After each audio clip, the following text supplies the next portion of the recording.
saya Ria Arini Oktorina Hidayat, CGP Angkatan 9 Kabupaten Sampang, untuk memaparkan koneksi antar materi pada modul 1.1 dan modul 1.2. Koneksi antar materi ini menggunakan model refleksi 4P, yaitu yang pertama peristiwa, yang kedua perasaan, yang ketiga pembelajaran, dan yang keempat penerapan ke depan. Peristiwa, momen yang paling penting atau menantang bagi saya setelah mempelajari modul 1.1 adalah sebagai guru, saya harus berpedoman pada semboyan Ki Hajar Dewantara, Ing Ngarso Sung Tulodo, Ing Madjo Mangun Karso, Tut Wuri Handayani, yang artinya guru harus bisa menjadi teladan bagi anak didiknya.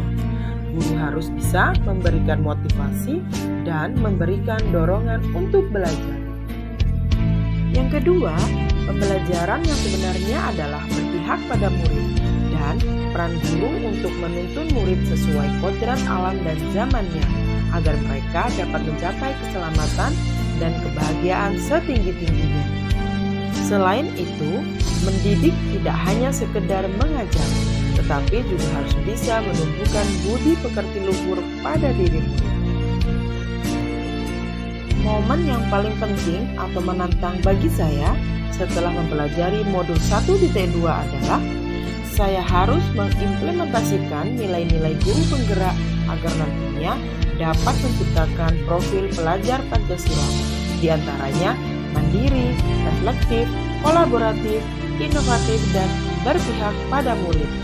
Peran seorang guru juga tidak hanya pembelajaran yang ada di dalam kelas, namun juga harus melibatkan seluruh pihak. Keterkaitan antara modul 1.1 dan modul 1.2 yang dapat saya pahami adalah filosofi Ki Hajar Dewantara yang mengajarkan bahwa tujuan pendidikan adalah menuntun murid sesuai kodratnya, sehingga guru sebagai pemimpin pembelajaran harus berpihak pada murid. Perasaan, saat momen itu terjadi, saya merasa tertampar karena saya merasa selama ini pembelajaran yang saya lakukan sudah baik. Ternyata saya jauh dari kata maksimal dalam melayani murid. Oleh karena itu, saya harus merefleksi pembelajaran yang telah saya lakukan sehingga termotivasi untuk melakukan perubahan dalam setiap proses pembelajaran. Dan saya harus menjalankan peran saya sebagai guru dengan mengintegrasikan nilai-nilai guru penggerak. Pembelajaran.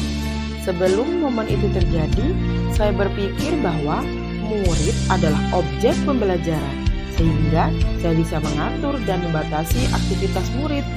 Sekarang saya berpikir bahwa murid adalah subjek pembelajaran, di mana saya menjadi fasilitator untuk memenuhi kebutuhan belajar mereka. Yang kedua, sebelum momen itu terjadi, saya berpikir bahwa mengajar hanya proses mentransfer ilmu kepada murid, di mana murid menerima apa yang saya ajarkan di kelas. Ternyata saya salah. Yang benar adalah murid harus mengkonstruksi pengetahuan agar pembelajaran menjadi lebih bermakna. Dan yang ketiga, sebelum momen itu terjadi, saya berpikir bahwa pembelajaran hanya berfokus pada aspek kognitif.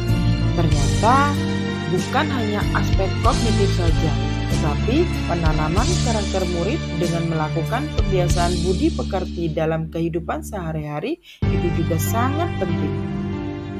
Penerapan ke depan. Kegiatan pembelajaran yang saya lakukan harus melibatkan murid dengan memperhatikan kodrat alam dan juga kodrat zaman. Selain itu, saya juga harus melakukan pengembangan diri yang berkelanjutan dan konsisten untuk menerapkan nilai-nilai dan peran sebagai guru penggerak. Demikian yang dapat saya sampaikan. Terima kasih. Wassalamualaikum warahmatullahi wabarakatuh.